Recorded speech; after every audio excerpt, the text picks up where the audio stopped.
Монголчуудаас далайн их гүрэн байгуулсан хаан хэн бэ?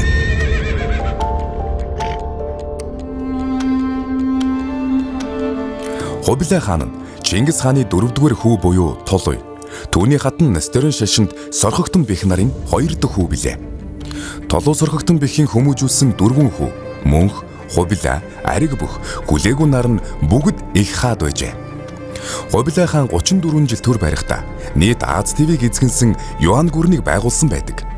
Тэрээр анхны цаасан мөнгийг үндсэн мөнгөн тэмдэгт болгосон хаа юм.